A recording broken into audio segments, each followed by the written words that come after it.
Good morning. We are going to do a little bit of kitchen science today, using stuff that you should probably have in your house. If you don't, you can follow along with me right here. I'll have you all set up. We've got some vinegar. Any kind of just white vinegar will be fine. Baking soda. I do have some Dixie cups and a little sandwich baggie. You'll need a teaspoon, and then that is it. Yep. Okay, so let's get started. First thing we're going to do is try to perform the reaction of baking soda and vinegar in our bag.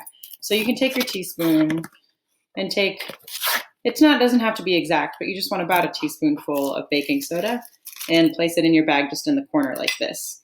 You also notice I have a kitchen scale. If you have one of these, that's awesome. You should use it for this.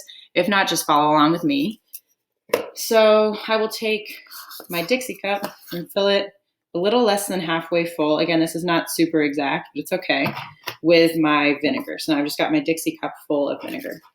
And then I'm going to place the whole cup without spilling it into the bag and try to squeeze out the air and then seal the baggie. Make sure you get a really good seal. Our goal here is to make a closed system where anything that's produced in this reaction is going to stay in the bag. Now this is the part where I'm going to turn it around so you can see, hopefully. Maybe it's a little difficult to see.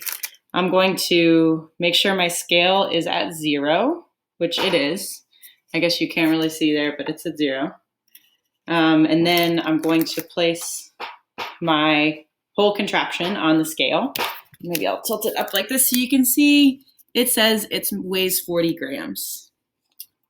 Now I'm going to perform the reaction by tipping the Dixie cup so that the vinegar and baking soda react. If you do this at home, make some observations. It makes a noise. You can obviously see it fizzes and bubbles. There are some areas here where I've still got some baking soda that's unreacted, so I'm going to try to mix that around. To the touch, it feels cold. That means that this reaction is what's called endothermic. It means it requires heat energy in order to go. And so it results in the temperature cooling down. The opposite of that is exothermic, if the temperature heated up. You also see my bag is blowing up like a balloon. So you can clearly see that. Oh, this didn't quite demonstrate it the way I was hoping. There it is. It's at exactly 40 grams. So you can see that this demonstrates the law of conservation of mass. When we reacted the baking soda and vinegar, as long as we were careful to make sure the bag was sealed, then all of the gas that was produced stayed in the bag. None of it was lost. Even though it is a gas, it still has mass. So it still stayed at a mass of 40 grams. So that is our basic reaction of baking soda and vinegar. All right, next kitchen science experiment is edible, which is my favorite kind. You all know that I like to bake, and this year I've been experimenting with making sourdough bread, which if you've had before, can look something like this. It smells really tangy, and so it does have more of a sour taste. This is one that I baked yesterday. You can see that on the inside, it's got a nice like crumb to it. Like there's a lot of holes in there that make it kind of airy and light. Those are formed by carbon dioxide gas that happens because of a chemical reaction, both before and during baking. This bread started with something called a starter, which starts with a starter, makes sense. It looks like this. This right here is starter that is made of flour and water. It's made of 2 different types of flours. You've got your regular all-purpose flour, and it's also made of whole wheat flour, and then water, and that's it. That's all that is in a sourdough starter. This one is one that I've been working on since about January.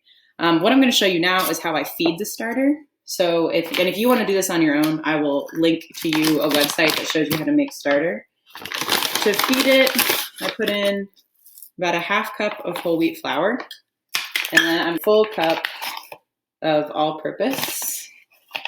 Oh, I forgot something. Sorry about that. I had to pause because I realized I made a mistake. Before you feed starter, you actually have to take half of it out and throw it in the trash, basically, or compost it, because you don't want to feed all of the starter. It's a little wasteful. So I'm going to go do that. Okay. That's done. So now what I've done is I've dumped out about half of it. So I have just a little bit left. You can see it's kind of goopy, almost like chewed gum is really what it looks like. But I do have my mixture still of my flours here. So I've got my ½ cup of whole wheat, and I need to add 1 more ½ cup of regular flour for a total of 1 cup of regular flour and a ½ cup of whole wheat. Then you need to have lukewarm water, which I've got a thermometer here. That should be between 100 degrees Fahrenheit and 110 degrees Fahrenheit. So it is actually pretty warm. And it looks like mine is a little bit on the chilly side, but I think it will work just fine. I'm going to put it on a scale so I can measure exactly.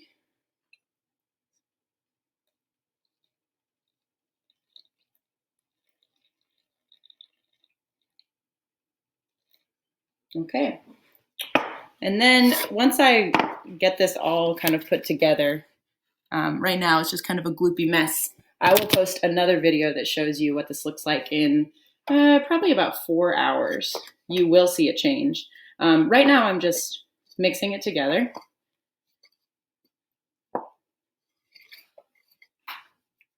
And again, when you get done mixing, it should be roughly the consistency of chewed gum. So you can see here, it's kind of goopy, kind of gross. It does smell really good though. It smells like bread. It smells like nice yeasty bread.